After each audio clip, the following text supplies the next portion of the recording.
How are you all? I hope you must be fit and fine. So let me tell you about the important respiratory system.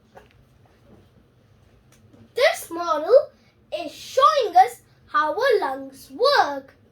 The balloon at the bottom works like your diaphragm, a strong muscle which expands and contracts your lungs to fill with air and empty out again.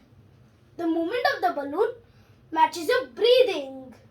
When you breathe in, when the lungs fill with air, just like the balloon inside the bottle did.